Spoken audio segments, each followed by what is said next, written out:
الحمد لله على نعمائه والشكر له على توفيقه وامتنانه والصلاة والسلام على النبي المبعوث رحمة للعالمين وعلى آله وأصحابه الكرام البررة الأتقياء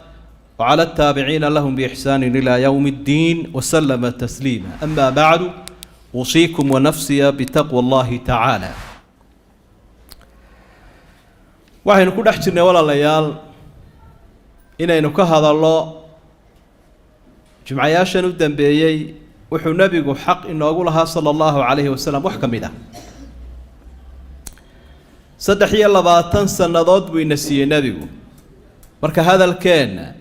iyo wacyigelinteena iyo tacliiminteena inaynu wax badan ka siino nabiga uu mutaystay. waxyaabuu xaq inoogu leeyahay nabigu waxa kamid ah jacaylka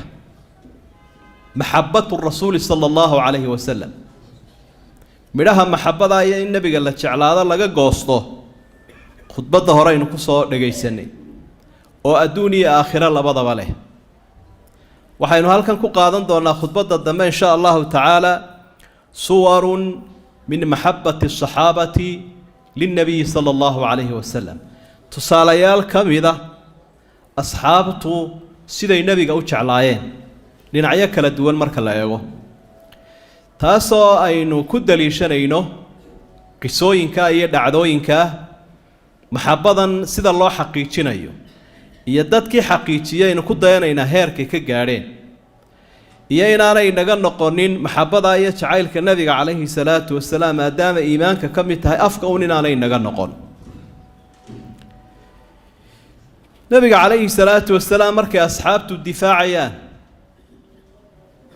waxa ku kalifaya jacaylka ay u qabaan. qofku cidda ugu jecel yahay ay ugu difaac bataa. cahdigii muslimiintu itaalka daraayeen ama awoodda yaraayeen ay maka joogeen macnaa dhowr iyo 10 qiso aynu soo qaadan doonaa si kooban oo aynu ka arkayno asxaabtu noocyadooda kala duwan siday nabiga u jeclaayeen. marka waqti kamida markuu nabigu maka joogay nabiga waxa soo weeraray ninkii la oran jiray Uqba ibn Abi Mu'ayt oo nin dib badan ahaa seen hore u soo sheegnay. nabigu doonay inuu mara ku baxtiyo soo kacbada ag joogu doonay inuu cunaha mara ku baxtiyo. Abu Bakar baas degdeg ugu booday oo ka qabtay waxa uu lahaa taqtuluna rajulan ay yaqula rabbi Allah. wuxuu qaatay mu'minun min aali fircawn hadalkiisii qiimaha badnaa. ninkan ma waxaa ku dilaysaan inuu ilaahay soo ashahaatuu rumeeyey. waxaynu ogsoonahay maalintii Uhud ee asxaabtu jabeen rag baa ku haray sidii loogu jacay badnaa nabiga calayhi salaatu wasalaam. waxaa kamid ahaa Abu Talha waxa uu lahaa ijcal nahraka duuna nahri lialla yusibaka sahmuhum. si aanu leebka gaaladu kugu dhicin dhuuntayda ku hagaaji dhuuntaada oo dhuuntaada dambaysi tayda leebka ku dhaceen. waxa kamid ahaa Abu Talha waxaan leeyahay Talha ibn Ubaydillah oo isaguna siduu maalinta leebabka ku soo socda nabiga ilaa way ku soo dhawaadeen gaaladu ku madax kala helay waxa dakhree leebabka ku soo socda siduu gacantiisa uga dhigay bay qalashay gacantiisu. intii dambe naafay ahayd meel ay naafa ku noqoto waa tii ugu wanaagsanayd. maxabada asxaabtu ridwaanullaahi calayhim nabiga ay u qabeen waxyaabaha muujinaya waxaa ka mid ah khawfuhum min firaaqihi sallallahu alayhi wasallam. isagoo nool bay kasii warwari jireen dhimashada uu dhimanaya nabigu calayhi salaatu wasalaam. ilaa shaygaad haysta agtaada ku qaaligaa waad ku laxa jeclootaa. رواية صحيحة أما حديث صحيحة أحمد بن حنبل باورينية معاذ بن جبل أصحابي لورني نبي عليه الصلاة والسلام وحضر يا يمن علمي أحكامته يفقه آذو يقاني مركزي وهالكادت كدعودنا أوغارسية قاديكي كالحكومة ينون نقضه يا وكيلك نبي عليه الصلاة والسلام. مركو قاديد كفولايو أن ببحيو نبي قو أكسو علاه صلى الله عليه وسلم أصحابي قلنا قاديد كفو شيء فيوصيه وودر دارميا. marka wuxuu leeyahay ya Muaad إنك عسى ألا تلقاني بعد عامي هذا ولعل أن تمر بمسجدي هذا وقبري. وحلقة يا باين إن أدبوا كل من هذا كذب وآد مستقبل كصام مرتون مسجد كي جاني مكينام مغذي حباش شيله وده حباش سنوات النبي عليه الصلاة والسلام إلهي مسيو جيسي. فبكى معاذ جزعا لفراغي. مركا معاذ markuu dhuwaan inaan tagaa laga yaabaa ayuu ilmeeyay isaga oo ka xun tagitaanka nabiga calayhi salaatu wasalaam adduunyada uu kaga tagayo. marka rasuulku sallallahu alayhi wasallam intuu ka sii yara jeesaday baa wuxuu ku yiri inna awla an-naasi bi al-muttaquuna man kaanu wa haythu kaanu. aniga dadka gacalkayga ah ee igu dhawi waa alla yaqaanka ilaahay ka cabsanaya meel kastana ha joogaan waqti kastana ha joogaan. marka waynu wada soconnaa weeye adduuniya aakhiraba kol haddii aynu ilaahay ka cabsigiisa aynu ku wada soconno dadkaa ka mid tahay. waxyaabaha muujinaya waxaa ka mid ahun arrintaa iyada ah say uga xumaayeen nabigu calayhi salaatu wasalaam inuu ka dhinta asxaabta ay ugu lexe jeclaabayeen. maalin maalmaha ka mida baa wuxuu nabigu arkay ninkii uu xoreeyay Thawbaan la odhan jiray oo yara fikiraya. fikirkeenu innaga haddaynu meel fadhiisanaynu fikirro wuxuu isaga badan yahay dad iyo duunyo iyo kursi iyo maal iyo manaafic adduunyo. markaa wuxuu yidhi Thawbaan oo maanta maxaa dhacay waad yara murugaysanta. markaa wuxuu yidhi waxaan ka xumahay imika waa kula joognaa waa ku arkaynaa waa ku adeegaynaa laakiin marka aad dhimato aakhira haddaanu jannada gallaba inaad naga dallacayso oo ambiyada iyo rasuullada iyo aad la darajo noqonayso aanu ku waayayno waa xataa haddaanu jannada gallaba. marka ilaahay baa soo dejiyay aayadan uu yiri waman yudici illaha warrasuul faulaa'ika maca aladiina ancama allahu calayhim min annabiyiina waasidiiqiina waashuhadaa'i wasaalixiina waxasuna ulaa'ika rafiiqa. aayaddaas sababtaasay ku soo degtay bay dhaha culamaadu tafsiir. qofka ilaahay iyo rasuulka ka tala qaatay adeeca waxa uu ka agdhow yahay oo uu wehelinayaa nebiyada iyo shuhadadii dagaalka gaalada ku shahiiday kuwa runta badan saalixiinta cid lala rafiiqana kuwaas oo wanaagsan buu Ilaahay subhanahu wa ta'ala isagoo nool baa dhibashadiisa ay ka sii xumaayeen asxaabtu. waxa kamid ahaa maxabadooda tafdiiluhum ala man siwaah cidda ka soo hadhay oo dhan way ka jeclaayeen nabiga calayhi salaatu wasalaam isaga jeclaayeen oo wixii ka soo hadhay dad iyo duunyo uu uga horeeyay rasuulku sallallahu alayhi wasallam. arrintaasina ragga kaliya kumay gaar ahayne dumarkuna kula mid bay ahaayeen. قصة جرتا كتب سيرة كسجنا حسنا علماء قاركود قارسينيا قاركودنا اللي هو مرسلة وحي الشيء جيسه ما أنتي أحد بو نبيجو أيا قالوا أي باهيانين أي نبي قدلين الشيطان كنا ميكروفون كيسيبو قاتو حلو قتل محمد قتل والد دلي روح دبرا مركا كسو عررتي مدينة وركب بدني دجالك أي كجتشرين aabaheed ninkeedii walaalkeed inankeedii intaasoo dhan dagaalkay galeen. markaa waxay tii raggii ka warrama waxa leeyahay waa kuwaas oo wada shahiideen afartiiba way dhintay.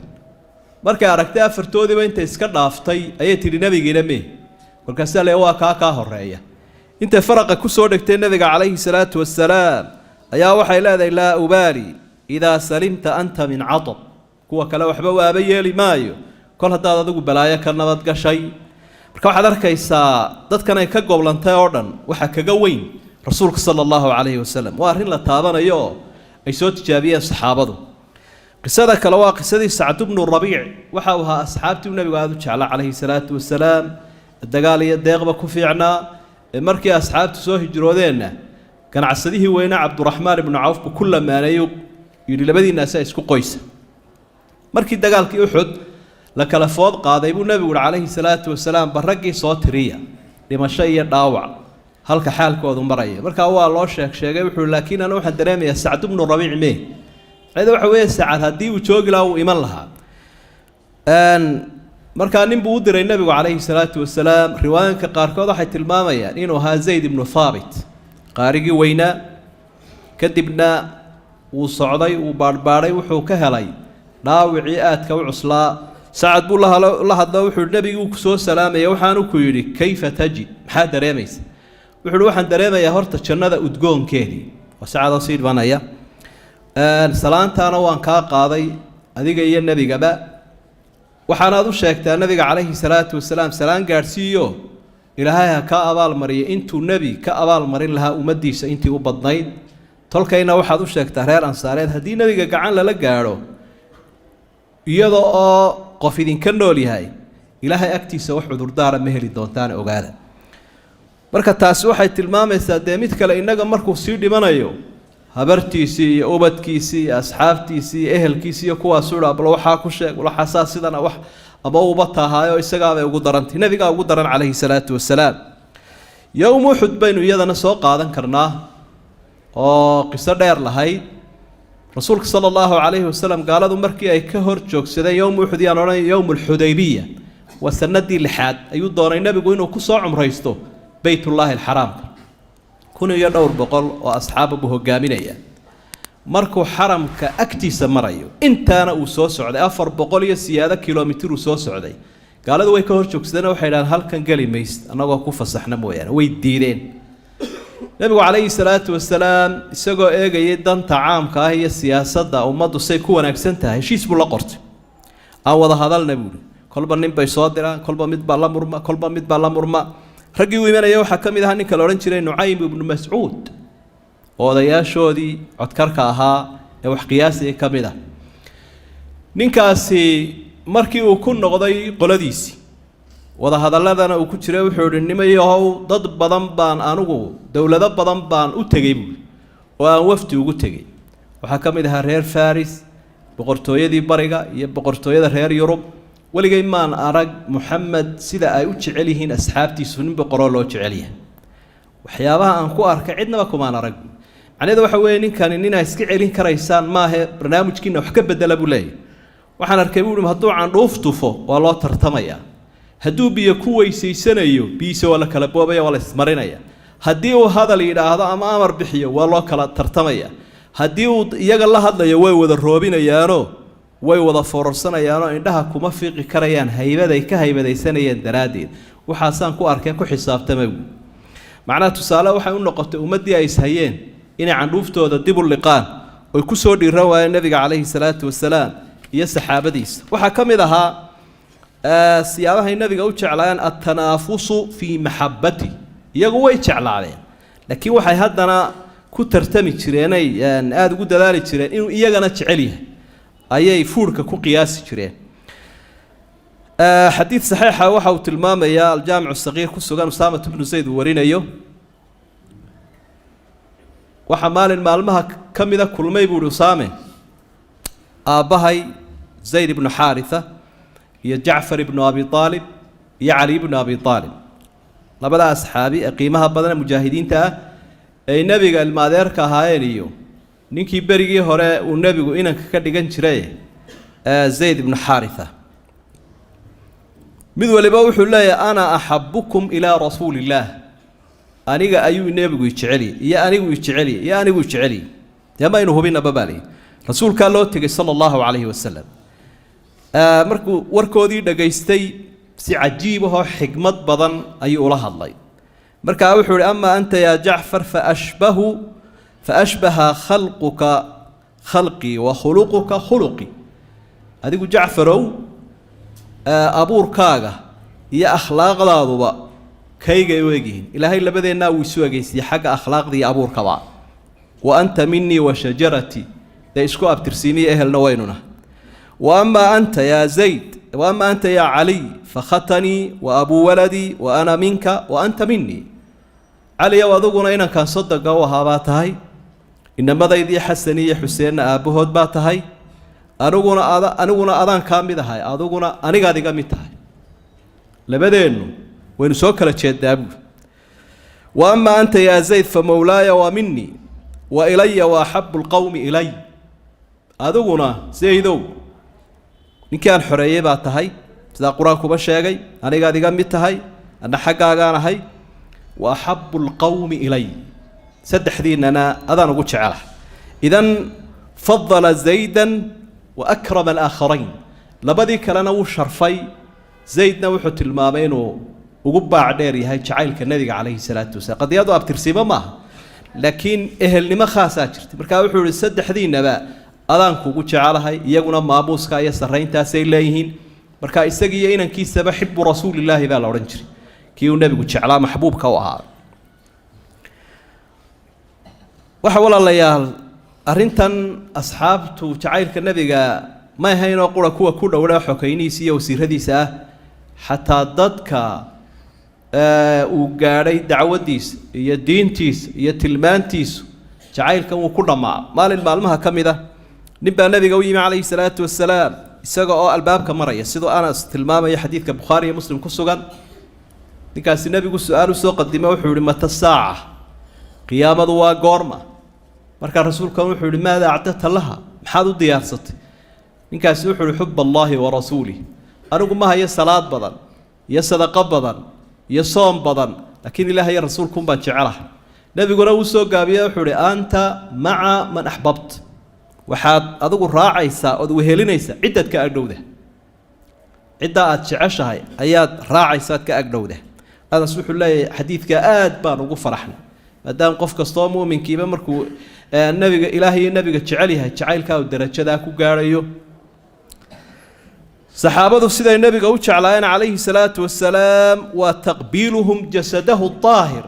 waxay isku dayi jireen in bal jidhkiisa shariifkaa ay si uun u gaadhaan jidhkiisa wanaagsane daahirkaa inay si uun u gaadhaan xadiid saxiixa xasana baan leeyahay ayaa wuxuu sheegayaa maalintii uxud inuu nebigu safayay colka calayhi salaatu wasalaam markii dagaalka la bilaabayay buu safayaa in allaha yuxibu aladiina yuqaatiluuna fii sabiilihi safa ilaahay baa jecel kuwa jihaadka gelaya iyagoo safan oo kala dambaynayn nin asxaabi oo la idhaha sawaad ibnu ghaziya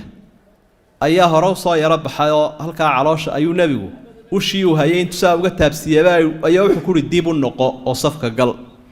ninkiina wuxuu yihi way xanuuntay meeshii waa soo adigii caadilka ahaa waxaan doonayaa inaad dee isu ka qisaasto waayahay buui intuu calooshiisaa nebigu uga qaaday ayaa wuxuu yihi dee iga gooso caadilo waan ahayo way jirtaaye ninkii intuu nebiga ku booday buu halkii uu baneeyey ka dhunkaday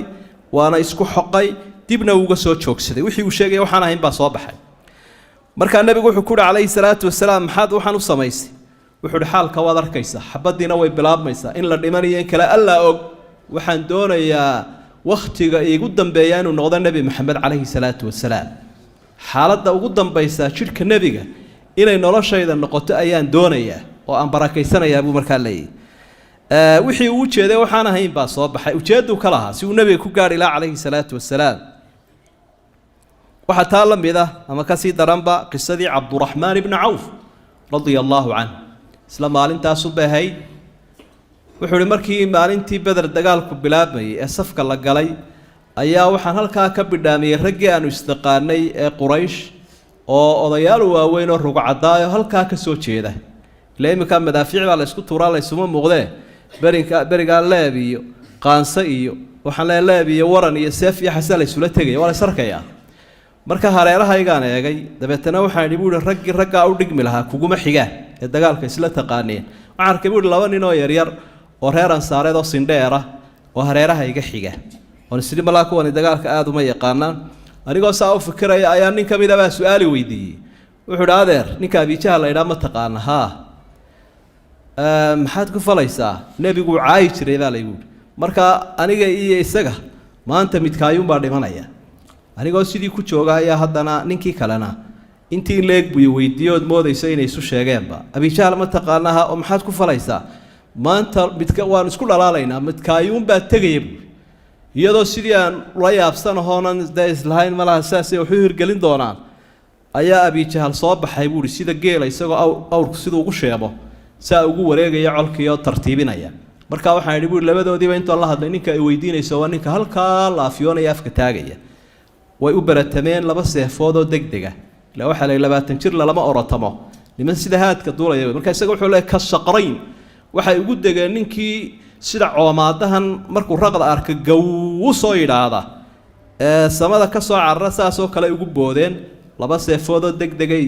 ayay isla dhaafeen oo weydaariyeen ninkii ku dhufteen dhulku galay way soo carareen nabigay horay ugu tageen calayhi salaatu wasalaam abi jahal waa ku daayay waanu dilay abijaalkii ku caayi jiray markaa nebigu calayhi salaatu wasalaam wuxuu arkay dee inay anaa ku horreeyey arrintu tahay ballanqaadna wuu jiray ah nin u horreeya salabkiisa ama furkiisuu leeyahay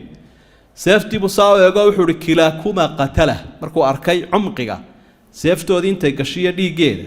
wuxuu ihi labadiinuba waa disheen uu ku hambeliyey nebigu calayhi salaatu wasalaam marka nimankaasi waxay khatartaa u galeen oo colkaa cadowga ay bartanka ugu galeen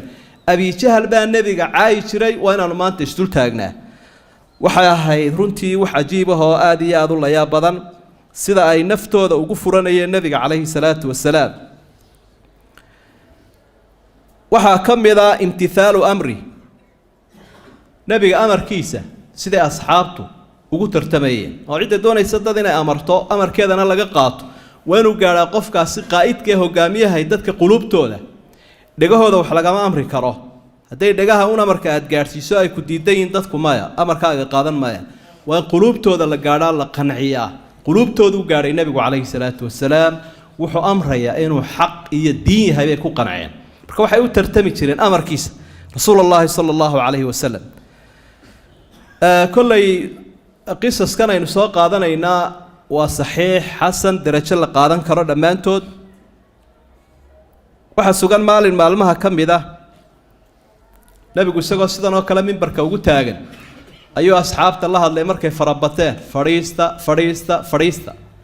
cabdillaahi ibnu mascuud baa markaa amarkii wuxuu ku dhacay isaga oo albaabka maraya halkiibuu fadhiistay markii dadkii ay kala degeen ayuu nebigu fahmay calayhi salaatu wasalaam cabdilaahina dee xokayni ka ag dhawaabuu nebiga ahaa markaa wuxuu arkay meelaan munaasib ahayn inuu fadhiyo isagoo khudbadda ku jiru ka soo kaca cabdilaahi oo hore u soo soco ilaa uu fasaxay halkii kama soo kicin waxaa saasoo kale isaguna ahaa gabayaagii nebiga calayhi salaatu wasalaam cabdullaahi ibnu rawaaxa isna wuxuu la kulmay fadhiistadaasuu la kulmay meel halkaasoo bannaan oo shaaricaasoo kale abuu fadhiistay markaa halkiibuu khudbadda ku dhagaystay ilaa khudbaddu dhammaanaysay meeshii bacadkiibuu fadhiyey markii dambaa la yidhi cabdilaahi halkaasuu isagu fadhiistoo digtoorowdii uu kaga jiraa wuu yeedho soo kiciya buu nebigu yihi calayhi salaatu wasalaam wuu hambaliyeeyo wuxuu ku yihi zaadaka allaahu xirsan calaa tawaaciyati illaahi wa rasuulih ilaahay dadaal ha kuu kordhiyo sidaad rabbi iyo rasuul u adeecayso ilaahay dadaal ha kugu kordhiyo wuu duceeyey nebigu calayhi salaatu wasalaam arrintani kumay gooni ahayn keliya ragga ee caruurta iyo dumarkuna way la wadaagayaan amar qaadashada nebiga laga amar qaadanaya sala allahu calayhi wasalam siday ahayd bay u fahmeen waxaana sabab u ahaa maxabada iyo jacaylka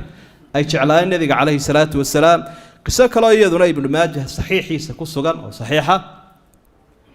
waxay sheegaysaa mugiirat ibnu shucba inoo warinaya waxaan doonay buuhi inaan guursado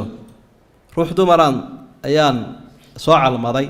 nebigaan u sheegay calayhi salaatu wasalaam diin iyo dunyaba way kala tashanayeen oo aabbihii ummaddu uga dhignaa rasuulku sala allahu calayhi wasalam markaa gabadha ina hebel baan doonaya inaan guursado rasuulku wuxu uhi sala allahu calayhi wasalam miyaad iska eegtay maya maan eegin orad haddaba soo eeg eegiddu waxay ka faa'iido tahay in wada noolaan kartaan si aydaan hadhow u qaadan waa arrintu aanay noqonin sharcigaa ku saamaxaya soo eeg buu nebigu amar ku siiyey waatul buyuuta min abwaabiha markaad arrin doonaysa albaabkiisaa lagaga yimaadaa aabbaheed iyo hooyadeed buu u tegey markaa ila inantu daakhilkiiyo gudahay ku jirtaa bannaanka ma roorayse waxay ku jirtaa daaha dabadiisa markaa wuxuu ihi nebigu wuxuu amray inaan inantanaan doonaya inaan guursado oo aan eegoon arko carabtuna kolley xagga qiirada meel saray ka taagnaayeenoo odaygii islaantii way seegeen ogolaansho dhaqso-a may siinin waxay ka dhigantay inay leedh cas ku shideen oo kale sidii wax aanay markaa ogolayn wuu iska dhaqaajiyey marka halkaa markuu sii marayana way maqlaysa ayaa waxay tidhi ninka ha loo yeedho waa loo yeedhay way la hadasho waxay tidhi hadduu nebigu ku faray in kaana amaraka nabiyu sala allahu calayh wasalam fandur ilay wa ilaa uxariju calayka anlaa tandura ilay hadduu nebigu amarkaa ku siiyey oo uu kuhi inanta soo eeg waad i eegi karaysaa macnaa aabbiyo hooyo la dhegaysan maayo nebigaa la dhegaysanaya haddii aanu arrintaa ku odhaninna waan ku abhinayaa halkaaga iska joog markaa dee uu u sheego wuxuu ihi amarkani waa amar nebiga ka yimi anigaana doonaya dee guur baanaan u socdaa odaygii islaantii intay markaa dhaaftay bay daahii iska qaaday oo ninkii ay si wanaagsan isu arkeen gabadhaan guursado tii igu wanaagsanayd ee igu baraka badnayd bahayd buu leeyahy midaan u aayay bay noqotay waayo caqliyadeeda iyo cibaadadeeda iyo cilmigeedu halkuu gaadhsiisan yahay ayaa runtii aad arki karaysaa marka taa macnaheedu waxa weeye amarka nebiga wuu ka horeynayaa ka waalidka iyo ka madaxda oo dee ilaahay baa ina faray subxaana wa tacaala intaasoo dhan waxaa keenaya walaalayaal tusaalayaasha taariikhiga ah waxaynu usoo qaadanaynaa qisooyinku ta'hiir iyo saamayn bay leeyihiin waxaan aynu afka ka sheeganayna inuu ficil u bedelo oo noqdo mid inaga dhaba oo xaqiiqo ah si iimaankeenuna uu u kaamil noqon karo allahuma arina alxaqa xaqan warzuqna itibaaca wa arina albaatila baatilan warzuqna ijtinaabah ربنا لا تزغ قلوبنا بعد إذ هديتنا وهب لنا من لدنك رحمة إنك أنت الوهاب اللهم انصر الإسلام والمسلمين وانصر المستضعفين والمجاهدين في سبيلك في كل مكان يا أرحم الراحمين اللهم أسقنا الغيث والرحمة ولا تجعلنا من القانطين اللهم إنك كنت غفارا فأرسل السماء علينا مدرارا وآخر دعوانا أن الحمد لله رب العالمين وأقم الصلاة